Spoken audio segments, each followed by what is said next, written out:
এবং আমরা এই সারা যশোরে বেরিয়ে শিক্ষার্থীদের সাথে মত বিনিময় করে যে সমস্ত মতামত এবং প্রশ্ন তাদের কাছ থেকে যে সকল স্বপ্ন এবং প্রত্যাশার কথা শুনেছি, আমরা ঢাকায় ফিরে গিয়ে তারেক রহমানের সাথে আমাদের মিটিং হবে। আমরা সেই মিটিংয়ের মাধ্যমে তারেক রহমানকে এই শিক্ষার্থীদের প্রত্যাশা এবং স্বপ্ন তারেক রহমানের কাছে পৌঁছে দিব। তারেক রহমান সেই আলোকে আগামী দিনের পলিসি নির্ধারণ করবে বলে আমরা বিশ্বাস করি, এবং সেই পলিসি বাস্তবায়নে তারেক রহমানের পক্ষ থেকে সারা বাংলাদেশের সমস্ত শিক্ষার্থী এবং জনতার সহযোগিতা কামনা করছি। শিক্ষার্থীরা সাধারণত আপনাদের কাছে কি প্রত্যাশা করেছে?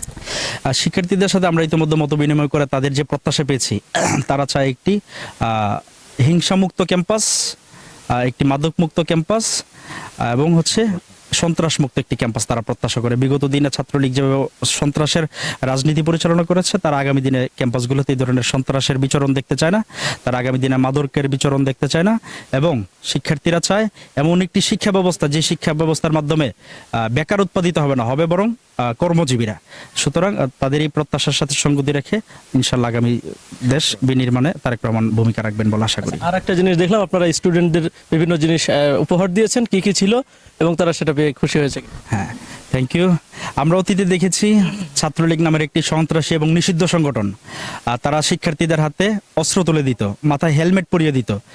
কিন্তু জাতীয়তাবাদী ছাত্রদল এসব অস্ত্র এবং হেলমেটের রাজনীতিতে বিশ্বাস করে না। জাতীয়তাবাদী ছাত্রদল গঠনমূলক রাজনীতিতে বিশ্বাস করে, এবং তারই অংশ হিসেবে আমরা শিক্ষার্থীদের মাঝে কলম, বই এবং ফুল হাতে তুলে দিয়েছি। আমরা শিক্ষার্থীদের তাৎক্ষণিক প্রতিক্রিয়া দেখতে পেয়েছি। শিক্ষার্থীরা এই সমস্ত উপহার পেয়ে এবং তাদের সাথে তাদেরকে যে আমরা রাষ্ট্র গঠনের অংশ বানানোর চেষ্টা করছি, এই বিষয়টা তারা জরপরণায় খুশি এবং গর্বিত। আশা করি শিক্ষার্থীরা আগামী দিনে আমাদের ভালো উদ্যোগগুলোর পাশে থাকবে। আচ্ছা, 31 দফা সম্বলিত একটা লিফলেটও আপনারা সাথে সাথে দিয়েছেন, এটাতে মানে মূল কিসের উপর ভিত্তি করে এই সেটা একটু যদি বলতেন। খুবই সুন্দর প্রশ্ন। আমাদের নেতা দেশনায়ক তারেক রহমান এই বিগত 5ই আগস্ট হয়তোবা দেশটা স্বাধীন হয়েছে। এই দেশটা স্বাধীন হওয়ার পরে মানুষের ভিতরে অনেক স্বপ্ন প্রত্যাশা তৈরি হয়েছে, কিন্তু আমাদের নেতা তার দূরদর্শিতার অংশ হিসেবে আরো 2 বছর আগেই উনি 31 দফা সম্বলিত একটি কর্মসূচি ঘোষণা করেছেন, যেটা বিএনপি ক্ষমতায় আসলে বাস্তবায়ন করবে। তো এখন মানুষের ভিতরে যে সমস্ত প্রত্যাশা আমরা দেখতে পেয়েছি 31 দফার ভিতরে যা আছে, সাধারণ মানুষের ভিতরে, বিজ্ঞজনদের ভিতরে এই একই জিনিস, একই প্রত্যাশা ঘুরপাক খাচ্ছে। তো আমাদের 31 দফার ভিতরে আমাদের অন্যতম প্রধান দফা আছে রেইনবো নেশন। রেইনবো নেশন মানে রংধনু যেমন অনেক রঙে রাঙায়িত থাকে, আমাদের বাংলাদেশটা এরকম অনেক রং, অনেক মত, অনেক ধর্ম, অনেক চিন্তার মানুষের মিশেল হিসেবে একটা বাংলাদেশ গঠিত হবে। এই বাংলাদেশ কোনো একক চিন্তার, একক ব্যক্তি, একক আধিপত্য থাকবে না। এখানে সমস্ত ব্যক্তি, সমস্ত মতের মানুষ নির্ভয়ে তার নিজস্ব মতামত নিয়ে চলবার স্বাধীনতা পাবে।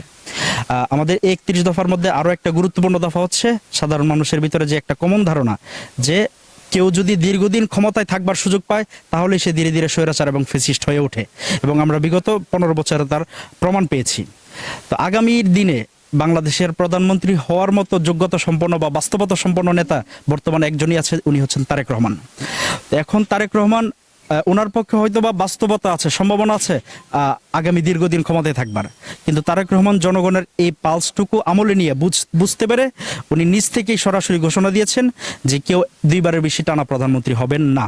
উনি নিজ থেকেই ওনার এই যে অবস্থানটুকু উনি নিজ থেকে ছেড়ে দিয়েছেন, এবং উনি এই জিনিসটা ইনশাল্লাহ বিএনপি যদি সরকার গঠন করবার সুযোগ পায়, সংবিধান পরিবর্তন করবার মতো ম্যান্ডেট পায়, তাহলে এই জিনিসটা সংবিধান অন্তর্ভুক্ত হবে যে পরপর 2বারের বেশি সরকার প্রধান বা প্রধানমন্ত্রী থাকতে পারবেন না।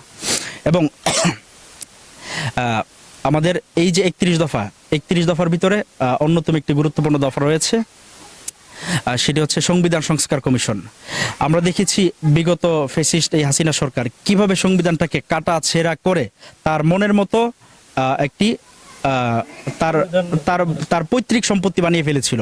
কিন্তু এই সংবিধানটাকে তারেক রহমান তার ব্যক্তিগত ইচ্ছায় পুনর্গঠন না করে একটি আলাদা সংবিধান গঠন করবে, সংবিধান সংস্কার কমিশন গঠন করবে, যেই কমিশনের মধ্যে দেশের আপামর জনতা মতামত প্রদান করবেন, এবং সেই মতামতের ভিত্তিতে সংবিধান সংস্কার কমিশন বাংলাদেশে একটি কিরকম সংবিধান আগামী দিন হতে পারে তার একটা প্রস্তাবনা রাখবেন। আপনাকে অভয়নগরে আসার জন্য অনেক ধন্যবাদ জানাচ্ছি। ধন্যবাদ আবারও খবর অভয়নগরকে। আপনি কি বিশেষজ্ঞ কার্ডিওলজি ডাক্তার দ্বারা ইকোকার্ডিওগ্রাফি করে রোগ নির্ণয় করতে চান? তাহলে আজই আসুন ইউনিক ডায়াগনস্টিক অ্যান্ড কনসালটেশন সেন্টারে। এখানে প্রতি বৃহস্পতিবার ইকোকার্ডিওগ্রাফি করে চিকিৎসা সেবা প্রদান করছেন কার্ডিওলজি বিশেষজ্ঞ ডাক্তার হিমেল সাহা।